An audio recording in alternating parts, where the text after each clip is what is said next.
base que eu indiquei, né, como uma leitura, na realidade, quando eu pensei essa sugestão para uma leitura complementar, né, nós já havíamos deflagrado algumas discussões sobre desinformação, sobre, né, como efetivamente as discussões relacionadas à competência em informação, em alguma medida, sofre rebatimentos por conta, né, dessa contingência que nós estamos vivendo, não só por conta da pandemia, mas também pela própria natureza da informação ou desinformação que momentaneamente nós temos percebido de uma forma mais exacerbada, até porque o nosso consumo de informação nestes dias, né, de pandemia, ele tem aumentado bastante, aumentado muito. Então, a temática trata da competência crítica em informação como resistência, né? E ela faz um recorte tratando da análise sobre o uso da informação na atualidade. E o que eu tenho visto é que a gente, no grupo, trabalha competência, né? A discussão de competência em informação.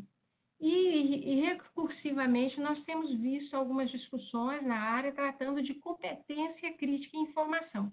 E eu me lembro que na discussão anterior que nós desenvolvemos, que suscitaram, né, emergiram dúvidas, o que distingue de fato essa discussão de competência em informação e essa discussão emergente que nós temos encontrado, principalmente nas lives agora, muito recorrente, entre competência crítica e informação e as relações dessa proposição com a teoria crítica em informação. Nós sabemos que, basicamente, hoje nós temos eixos de estudo dentro da ciência da informação discutindo, né, uma nova conjunção teórica tratando da teoria crítica da informação. Bom, teoria crítica da informação, ela não é tão nova, né? É um esforço teórico dentro das ciências sociais, né? Emergiu do chamado neopositivismo e que se levantou, né, como uma frente, como um movimento, como um esforço para resgatar alguns elementos chaves dentro das ciências sociais, né? E se levantou como uma negação do positivismo, que trazia né, como um dos pontos céleres e clássicos da discussão, que é o uso exacerbado da racionalidade como modo de leitura social, né? E a teoria crítica vem com uma outra proposição, muito mais, neste momento, orientada à discussão do social,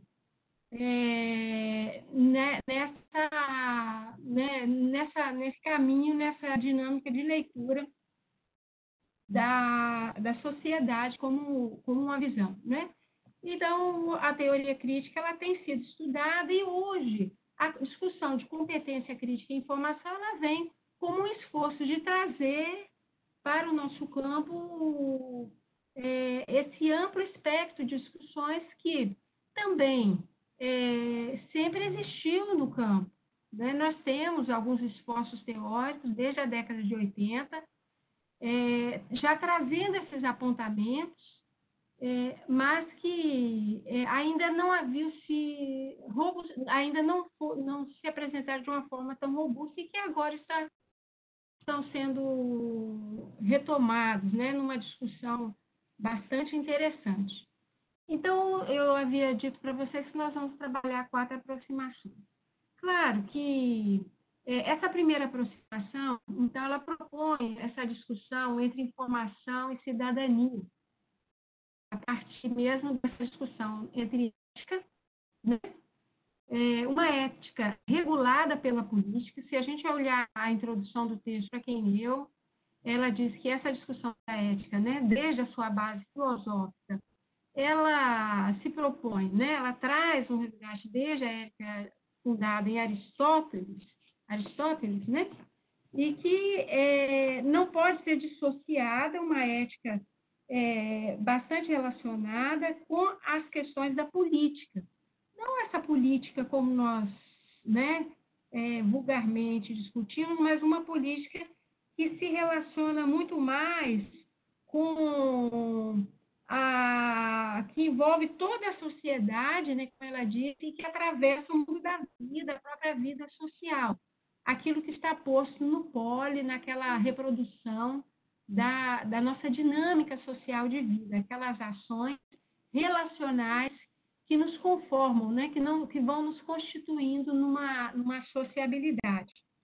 Né? Então, basicamente, ela propõe essa aproximação, dessa discussão da gente compreender um pouco essas relações entre informação e cidadania, a partir dessa ótica entre ética, né? Essa ética orientada por uma política como um modo, né, de percepção dessa sociabilidade, desse mundo da vida, da dinâmica social.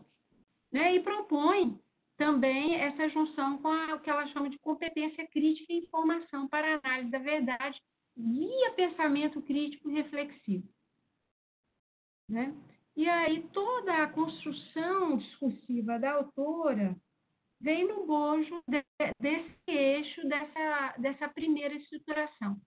Então, veja, nos interessa, então, pensar que nessa primeira aproximação, ela busca, né, as autoras buscam trazer para a gente uma perspectiva que põe em evidência, na realidade, uma questão central, que é a gente se perguntar, por exemplo, né, onde são produzidos os saberes na atualidade? Né? Se, dentro do positivismo, nós tínhamos a centralidade dos saberes calcados, basicamente, numa racionalidade, naquela racionalidade métrica, né? Uma modelação, um modelo baseado num nível de racionalidade extremado, neste momento aqui, quando nós vamos para esse olhar crítico, nós temos justamente a crítica a essa racionalidade contraposta e uma questão de ordem se coloca, né? Quando se faz essa pergunta, onde são produzidos esses saberes? Esses saberes, então, e aí a autora, né, os autores vão tender a colocar, né, que o conhecimento são sempre, né, conhecimentos e saberes são sempre produzidos num contexto cultural e social. Então, aí nós temos uma primeira marcação importante, como uma forma da gente olhar para esse texto e pensar, começar um esforço de interpretação, de onde esses autoras estão falando. Então, a perspectiva é de uma relação entre informação e cidadania calcada numa objetivação interpretativa, de olhar para essas relações a partir dos contextos mesmos onde elas são produzidas, informação, nas suas relações, né, nas suas possibilidades relacionais. Então, o contexto cultural e social, ele é o elemento, é a perspectiva fundante no processo de leitura e de interpretação. Então, quando a gente fala de uma teoria crítica à informação, nós estamos lidando, sim, com essa marcação dessa realidade social, desse contexto social, que precisa ser percebido, ser bem decodificado, né? Então, se a gente pensasse assim, sobre que paradigma se está falando, né? Claro que nós não podemos restringir demais, mas nós, no contexto da ciência da informação, então a teoria crítica ela é balizada pelo paradigma social, em larga escala, em larga medida, né? E aí nós vamos, um pouquinho mais adiante, nós vamos passar agora para essa segunda aproximação, em que a autora vai criar esse link, né, de informação sujeita ao sistema político e econômico dominante. Essa é a temática, eu já estou aí com vocês na página do texto, né, na página 71, em que ela trabalha nada mais que o ambiente. Na realidade, aí ela traz para a gente um sinalizador de um contexto, né? Discute a informação no ambiente político e econômico dominante, né? Então, basicamente, se busca esse ambiente, uma leitura desse ambiente, né? E quando nós vamos para a teoria crítica, um dos autores que compõe esse grupo é Habermas, né? E para Habermas, essa percepção do ambiente, ela é um das bases fundantes, um dos elementos chaves para a gente começar a compreender o que é esse contexto com o qual nós lidamos recursivamente, né? Esse ambiente histórico, social, ele precisa ser percebido. É uma das chaves para a teoria crítica, para os processos críticos, né? Quando se vai estudar, quando se vai se intervir, quando vai se propor ações. Então, em Habermas, ele diz, olha, esse momento de compreensão de contexto é o momento em que nós tomamos consciência de como nós estamos neste contexto, é a consciência de si da modernidade. E que consciência é essa? É que nós temos um processo social instituído, processos sociais, políticos, econômicos, calcados em contexto, em conceitos, em ideias que foram construídas. Por exemplo, a ideia de progresso, como, por exemplo, a ideia de emancipação, que, na dinâmica positivista, ela tem uma ideia, uma dimensão que pode se diferenciar, por exemplo, da dinâmica dentro da teoria crítica, que é pós, né, que nega esse positivismo, que é pós, que nega o neopositivismo e que busca outras formas de leitura social e de interpretação da realidade, né?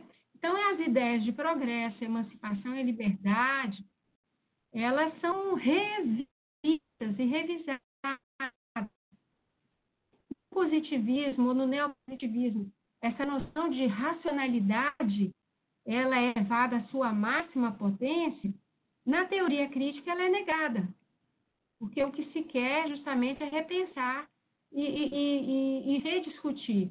Então, quando a gente vai, por exemplo, para essa noção que ora nós estamos discutindo de desinformação, de pós-verdade, né, de fake news, né, desse contexto de verdade ou de pós-verdade, a gente pode pensar que dentro da teoria crítica nós teríamos que nos perguntar, bom, será que essa crise da verdade que nós estamos vivenciando, ela é uma crise que sofre o impacto de uma conjunção social ou ela foi forjada?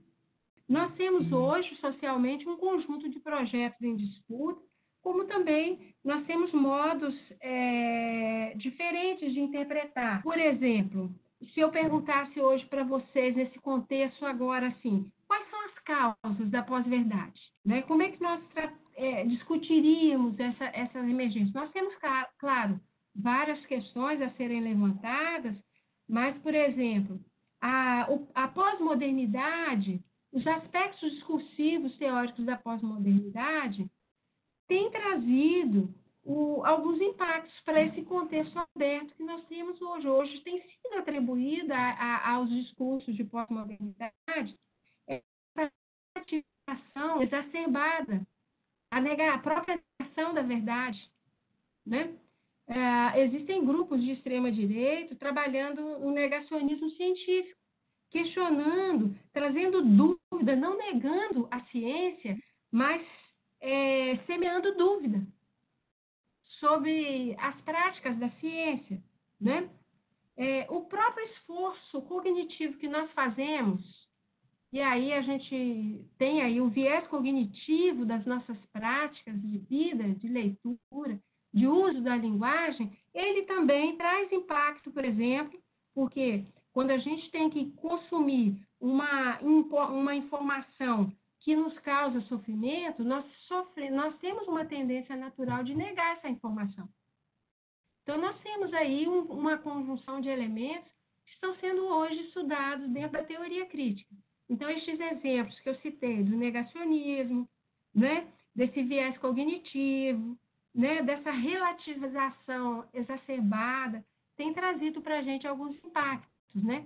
E, então, um dos pontos chaves, então, dessa ambientação é a gente ter uma leitura, a autora vai propor, olha, se quer discutir um modo de agir nessa relação de informação, né, para a cidadania, a partir de uma ética, nós precisamos, então, discutir esse ambiente político, econômico e social em que o fenômeno informação se manifesta, né?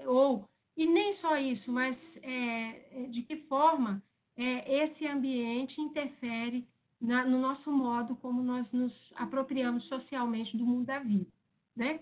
Então, em Habermas, em Bourdieu, né, ele faz, então, essa crítica ao neopositivismo, né, levantando, né, essa necessidade de submeter a razão e a ciência a uma análise não somente, né, racional, mas é uma análise histórica e sociológica, né?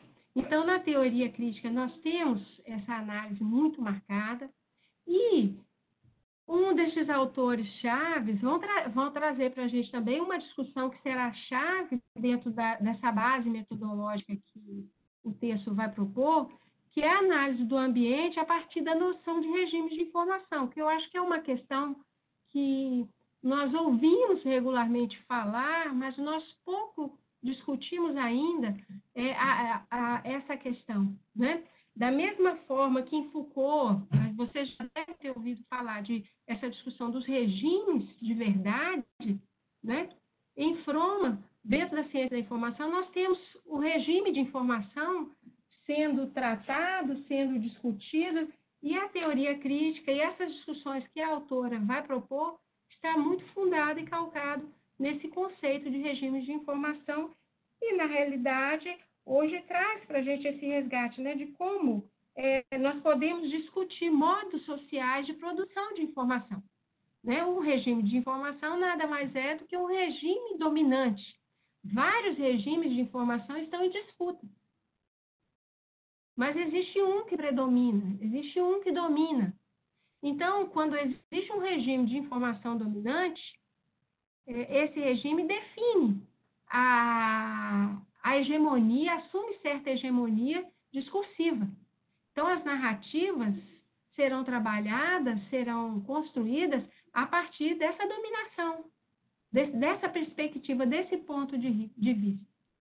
Né? Então, é importante nós olharmos para esse ambiente. Nós vamos discutir, mas então, nós precisamos levantar, então, essa questão neste momento. Onde são produzidos os saberes? Né? E como são produzidos esses saberes? Então, essa é uma primeira questão, é uma segunda aproximação que a autora coloca. E, na terceira aproximação, ela já entra no aspecto teórico, né, nos conteúdos propriamente ditos das questões de ordem que ela se propõe a levantar neste texto. Né? Nós estamos trabalhando aqui a competência crítica e informação como resistência. Né? Então, ela já marcou posições. Olha, a resistência ocorre nessa ambiência do social, no ato relacional, né? E nós precisamos olhar, num segundo momento, para esse ambiente. Nós não podemos resistir sem perceber, sem uma leitura crítica desse ambiente. E uma outra aproximação que ela vai desenvolver, essa terceira aproximação, tem a ver, né, com essa percepção dessas questões da informação hoje. Como é que socialmente a informação circula? Então, nós temos, ela vai, né, apresentar aí no texto, eu já estou, então, na página 72, iniciando aí as discussões. Ela vai trabalhar informação e desinformação versus ética e competência crítica em informação. Retoma a questão ética, mas ainda discute essa crise que a sociedade vive. Ela vai dizer, olha, o nosso momento, na atualidade, ele é um momento dilemático. Né? Nós estamos vivendo algumas crises. Então, ela vai trabalhar a crise de valores, ela vai citar a crise de valores, crise espiritual. E eu traria para vocês uma outra sugestão de outros autores. será que não estamos vivendo, de fato, uma crise do processo civilizatório? Um daqueles grandes momentos em que nós temos que revisar as nossas práticas, porque aquele conceito de progresso, os conceitos de liberdade, os conceitos, a própria noção de informação como mercadoria pode ter causado impactos, algumas questões que hoje não estão dando certo. Então, ela propõe, neste momento, essa revisão, e está dizendo, olha, tem algo muito estranho acontecendo. Na página 72, ela vai citar o autor Martins, né? Citando a questão da informação na contemporaneidade, ela fala, olha, citando Heitor Martins, e fala, olha, uma crise que talvez nós tenhamos que pensar que se configura hoje, na realidade, uma crise geral do sentido.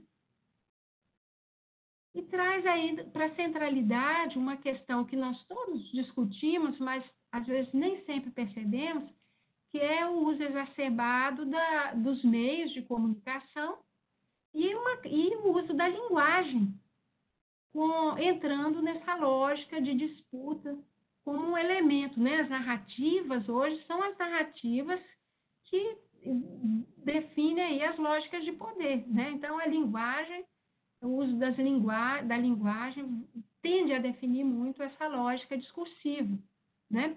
Então, ela vai trabalhar esse descolamento entre ética e verdade. Então, essa verdade, esses valores estão sendo discutidos e aquilo que a gente considera como verdade está sendo colocado como algo relativizado, né? E um dos autores que discute essa questão dentro da teoria crítica, ele vai retomar essa discussão e vai falar assim, olha, será que de fato nós não podemos hoje dizer que existe uma verdade absoluta? Porque houve um momento que a própria ciência disse, olha, a verdade absoluta está na ciência.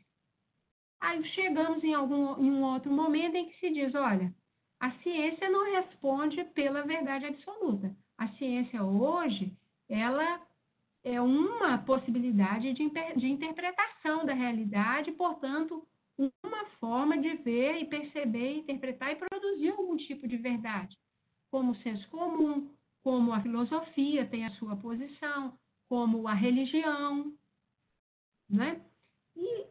E nós chegamos a um momento em que nem essas perspectivas elas cabiam mais. Então, a pós-modernidade ela se levantou vorazmente questionando esse critério de valor que é a existência da verdade. Olha, nós temos hoje algo que não podemos, então, dizer que seja verdade.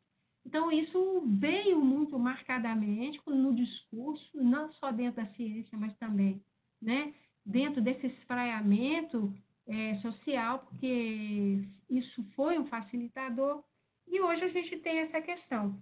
E quando nós vemos, né, nestes últimos 4, 5 anos, essas discussões, né, de temáticas, né, que colocam desinformação, pós-verdade, fake news, emergência de algumas discussões, por exemplo, as próprias humanidades digitais, por que só agora, nesses últimos anos, essas questões das humanidades digitais estão sendo revistas? Né? Por que hoje se chama humanidades digitais, né? É uma expressão que a gente precisa pensar com mais detalhe, essa emergência conceitual. Porque, na realidade, quando a gente olha para as mídias tradicionais, o que se chama hoje humanidades digitais era audiovisual. No meu tempo, nós chamávamos multimeios. A Mary está rindo, né? Eu sou geração década de 80, né? Estudei na universidade, estou desde a década de 80. Então, o que hoje se fala assim, o boom do momento humanidades digitais, para nós, era documentos audiovisuais e eram multimeios. E hoje se chama essa junção de texto, imagem e som, essa conjunção maravilhosa, e que traz para a gente, né, um impacto gigantesco dentro dessa tecnologia que nós temos hoje, mas que traz também alguns carreamentos que nós precisamos pensar de uma forma mais ponderada, né? Então, não emerge de uma forma diferente, sem uma intencionalidade, né? Isso que eu quero trazer. Então, emerge a discussão tratando dessas distorções e manipulações. Veja bem, eu incluo humanidades digitais aqui, mas não estou dizendo que seja uma distorção. Eu estou incluindo apenas para indicar que a própria discussão das humanidades digitais, existe um laço cultural importantíssimo a ser trabalhado, mas existe também nessa discussão um esforço que traz nesse bojo algumas questões que nós precisamos ver e retomar relacionadas a essa hegemonia dos meios massivos de comunicação, né? No sentido, né, como um esforço de convencer, de conduzir o cidadão, conduzir grupos e aceitar as ideias, deixa eu tentar descer aqui, que eu espero que funcione, né, das classes dominantes. Então, nós temos que pensar algumas questões também. No bojo há questões aí, né, que essas discussões revelam dilemas que nós estamos enfrentando, por exemplo, da superinformação como censura, que é outro extremo. Se na década de 80 nós tínhamos a certeza de que existia uma produção, né, crescente de informação, mas com baixa acessibilidade, nós tínhamos uma baixa tecnologia para alcance, na década de 90 nós vimos um espraiamento, uma ampliação dessas tecnologias, mas nós vimos crescer as condições de acessibilidade. E hoje nós falamos não só de superinformação, mas também de sobrecarga de informação. E o que nós vemos hoje é que essa sobrecarga, essa superinformação, ela é instrumentalizada como um recurso de censura. Porque sobra muito, se gera dúvida, se dissemina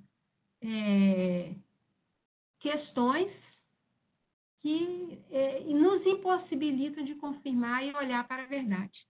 Né? Então, as autoras lançam sobre nós uma problemática, eu vou correr porque eu sei que meu tempo já está passando aí. A sociedade está distanciada das informações que demanda para emancipar-se, falta condição de acesso à informação crítica, né? Acesso à informação crítica e verdadeira. Então, nós temos problemas neste aspecto, né? Há uma acomodação aos fatos de informação para a desinformação. A não-verdade é criada e dá lucro. Então, hoje, nós temos, né, grandes empresas, né, no ambiente digital comercializando nesse ambiente web informação. Né? E aí, como ela propõe como estratégia de análise, então, a gente retomar a ética e a competência crítica e informação para distinguir entre o que é relevante, o irrelevante, o seguro, aquilo que está contextualizado. Por quê? Uma das estratégias de desinformação é descontextualizar a informação, né? Então, quando a gente fala de fake news, a gente fala de desinformação, nós estamos falando o quê? De mentiras? Nós não falamos de mentiras, nós falamos de meia-verdades. Nós falamos de dúvidas semeadas, né?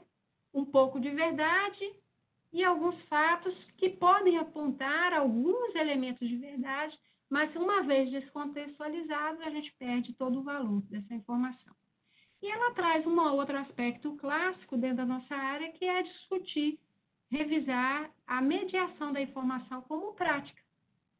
Né? Então, nós temos a ética, a competência crítica e informação e práticas mediadoras, né? E ela diz o seguinte, né? As autoras vão propor a mediação como uma prática para produzir autonomia, para produzir emancipação, como classicamente a gente discute essas relações, né? Entre informação e cidadania a partir de uma praxis, né? Que a gente realmente entenda que seja transformadora, né? E que provoque essa autonomia. Ela vai trazer, resgatar, né? Essa possibilidade para a gente realmente ter essa emancipação e produzir significado, né, no contexto onde a informação efetivamente está. Propõe essa competência crítica a partir dessas 4 dimensões: técnica, estética, ética e política. Claro, essas 4 dimensões, cada uma delas, deixa eu só achar aqui minha anotaçãozinha aqui, vão desdobrar, né, aspectos importantes e interessantes para a gente,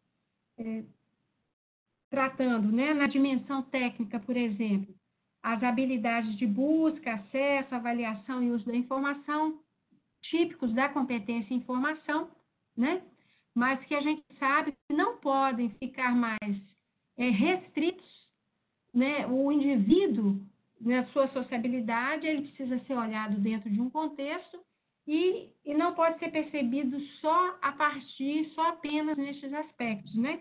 Ele precisa ser percebido para um pouco mais, quer dizer, não só pelo seu viés cognitivo.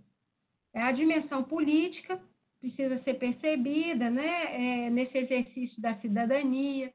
A política entra na dialogia como modo, né, de provocar, de produzir as nossas práticas mediadoras, né?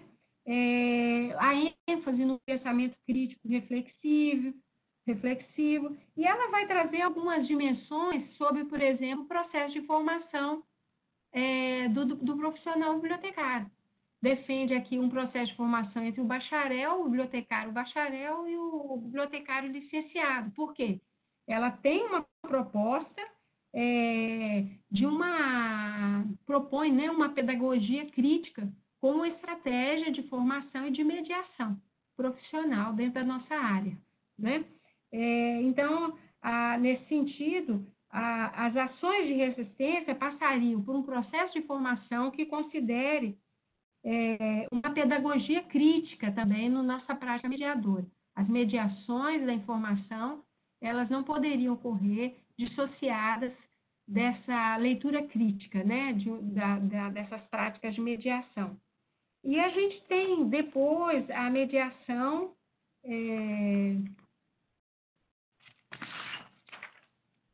a dimensão estética, né? E nessa dimensão, essa dimensão tem a ver com as nossas práticas e percepções que são produzidas social e coletivamente, individual e coletivamente. Não só o indivíduo, mas o indivíduo enquanto sujeito, né? E ela traz uma novidade aí, eu não sei se vocês perceberam no texto, que na página 104 e 105, ela, ao invés de falar de necessidade de informação, ela traz a discussão, as autoras apresentam a discussão do gosto pela informação. Essa é uma outra perspectiva que tem sido tratada, discutida dentro da teoria crítica, que é não só olhar o indivíduo pela perspectiva da falta, da ausência, ou apenas pelo viés cognitivo,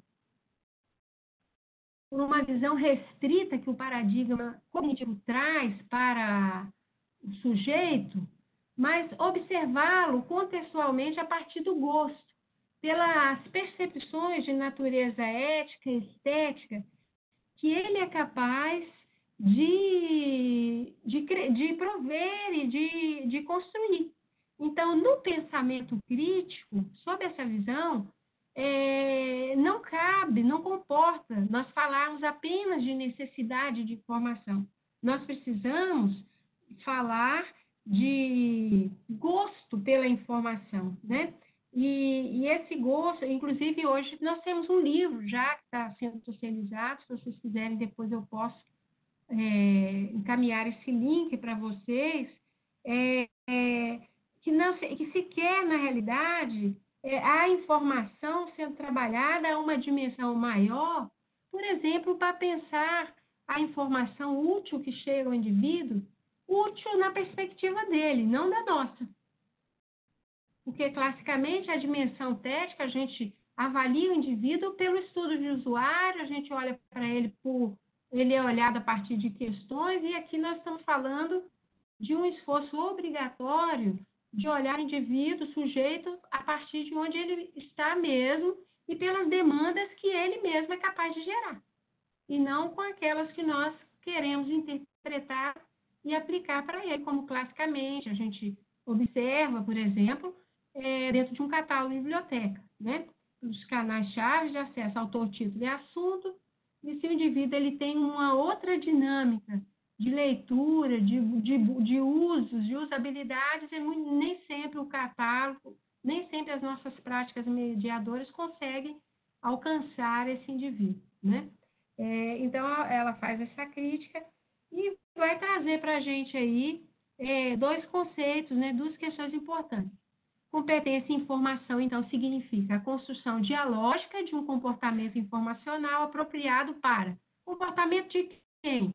Não do sujeito somente, mas nosso enquanto profissionais, para identificar em qualquer canal ou meio informação adequada às necessidades e ao gosto, conduzindo ao uso correto e ético da informação. Esse é um conceito que classicamente a gente encontra de competência em informação.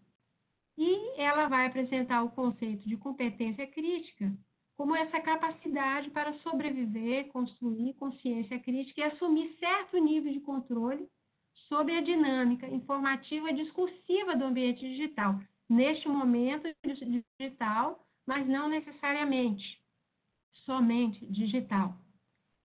Toma força essa questão do digital, porque como nós vivenciamos um momento de hegemonia, né, dos meios comunicativos de massa, esses meios massivos de comunicação têm negado a ambiência dos meios tradicionais no ambiente digital. Então, nós temos alguns conflitos. Hoje, os meios massivos de comunicação de massa, né, os meios de comunicação de massa massivos, desculpe que é a minha repetição aqui, eles estão basicamente calcados nessa modalização nova, dentro da ambiência digital. Então, o rádio, a TV, né?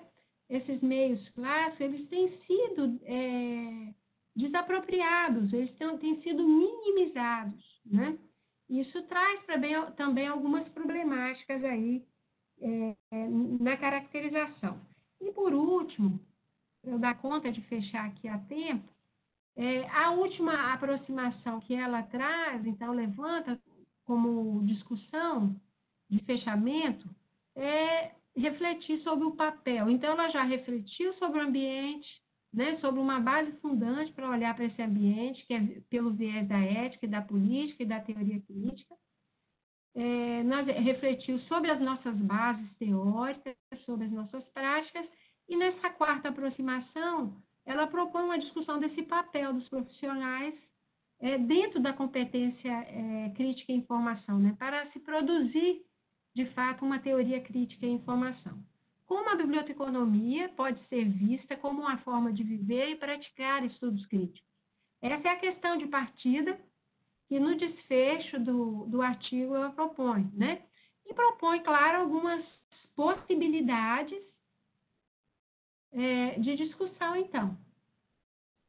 Então, ela responde, claro, a partir de Paulo Freire, ou da pedagogia crítica, como eu já havia falado, cita alguns outros autores, mas, basicamente, centraliza todo o esforço, né, propositivo na pedagogia crítica de Paulo Freire e propõe que uma das estratégias é via atuação educadora dos profissionais. Ora, a teoria, uma competência crítica em informação, ela precisa de uma pedagogia crítica na sua praxis mediadora, né? Então, seja a mediação em informação, sejam as mediações tecnológicas, elas não podem vir sem essa atuação educadora por parte dos profissionais. Inclusive, propõe essa atuação educadora, né, como no processo formativo. Também propõe que, pelo uso competência crítica, uso, né, propõe o uso da competência crítica em informação na relação entre pessoas e informação, mais do que uma metodologia. Então, aí ela já levanta uma crítica aos modos como, né, nestes últimos 20 anos, a competência em informação vem sendo estruturada. Seja pelos modelos teóricos, seja pela abordagem altamente cognitiva como um modo de perceber o sujeito, esse sujeito social, sujeito histórico, seja porque ainda não se trabalha afoitamente numa relação dialógica na produção de modelos, de práticas de competência e informação. Isso precisa ser revisto quando nós verificamos, por exemplo, um outro autor trabalhando, né, competência crítica e informação em 7 níveis. Eu não sei se vocês já tiveram a oportunidade de ouvir ou ler algo do Marco Schneider, né, que é um dos autores que eu falei. Ele propõe um modelo competência crítica e informação em 7 níveis, como dispositivo de combate à pós-verdade. Então, em 7 passos, ele faz a crítica, né, à competência tradicional e propõe 7 passos para que a gente desenvolva um modelo de competência crítica e informação, né? E isso é algo importante, interessante, porque a partir da teoria crítica, ele desenvolve uma estrutura dentro né, analisando diretrizes para mediadores e usuários da informação. Então, ele propõe 7 passos, né, 7 diretrizes para mediadores e usuários de informação, para que a gente compreenda essa dinâmica. Essas 7 diretrizes daria outra palestra, outro momento que a gente pode discutir. Fica aí a sugestão. Estou vendendo meu peixe. Então, ela propõe também, né, uma leitura, né, da competência em informação sob um viés menos tecnicista, mais prático, no sentido do pragmatismo que compõe hoje o modelo, né, o paradigma social. Aqui eu falo de um pragmatismo que é uma ação para transformação, né? Então, as coisas que eu faço, que eu desenvolvo e que eu mobilizo enquanto profissional, elas são ações e precisam alcançar o indivíduo na sua plenitude e na sua potencialidade, né? E aí, então, já fica marcado que a teoria crítica, ela faz uma crítica muito severa à informação que se distancia da informação enquanto direito. Então, bom, é possível a gente construir uma teoria crítica que defende a informação como mercadoria? Né? E aí a gente entra num daqueles momentos paradigmáticos em que a gente tem que se posicionar. É possível? Né? E aí a gente vai ver que a informação como mercadoria, classicamente, dentro da ciência da informação, ela é muito discutida sobre o viés cognitivo. Quando a gente vai para o viés, para o paradigma social, é muito difícil a gente discutir a informação como mercadoria e aceitar. Por quê? Isso fere alguns princípios, alguns fundamentos da teoria crítica, que tem a ver com o sujeito histórico, com o sujeito social, de a informação, né, o direito à informação, a informação como um bem inalienável do indivíduo que a produz, né? A informação como nas suas práticas de partilha, de socialização, o conhecimento social como uma herança cultural. E aí fica difícil a gente juntar e, às vezes, fazer algumas amarrações. Por isso mesmo, essa crítica a essa perspectiva da competência em informação que operam intensivamente sobre esse viés cognitivo. E também propõe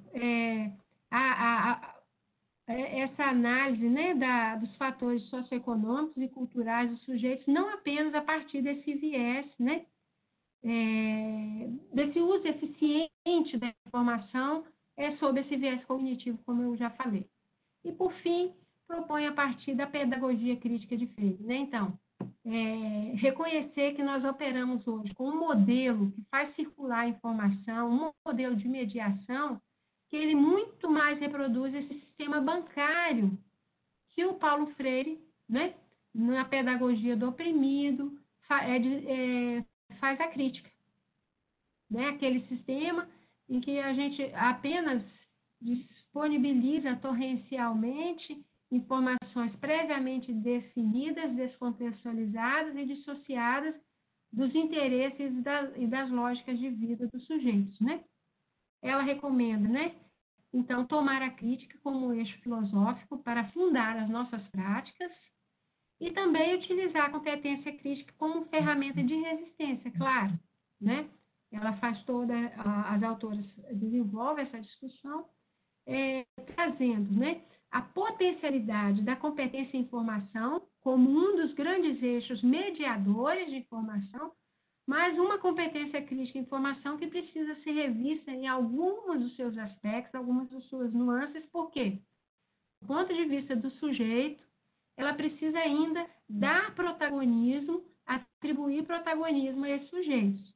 Nessa discussão sobre protagonismo, a professora Henriette Gomes, ela amplia essas 4 dimensões, né, ética, estética, técnica, né, que as autoras tratam aí, e vai incluir trabalhar com 5 dimensões. Então, para quem esse livro, Informação e Protagonismo Social,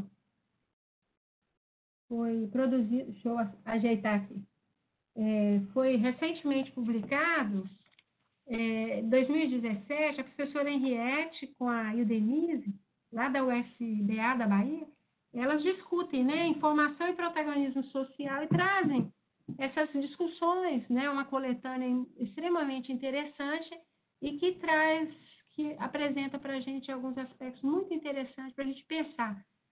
Como hoje é difícil a gente discutir mediação sem discutir mediação social e sem discutir protagonismo, né? Essa perspectiva da mediação, muito mais sob a ótica dos sujeitos. E, por último, eu indico essa leitura também aqui, esse livro que vocês já têm tomado ciência dele nos cursos, que é o iCrítica, que é um dos livros que está sendo, né, que está circulando sobre estudos críticos da informação. Tem todos esses eixos, né, que a Ana apresenta no artigo, a Ana Brizola, né, as autoras aqui apresentam no artigo, estão baseados nessa obra e algumas outras discussões destes autores, o Arthur, o Marco Schneider, Ricardo Pimenta e o Gustavo Saldanha, que tem feito, né, uma frente, existe um grupo de estudos que se chama estudos críticos, né? Se vocês pesquisarem, vocês vão localizar no YouTube, vão localizar também no IBIX, esse grupo, e é bem interessante as discussões que eles têm levantado. Então, é isso, é uma visão, né, bastante enxuta de algumas questões que estão sendo tratadas a partir desse artigo. Encerro aqui. Obrigada pela oportunidade.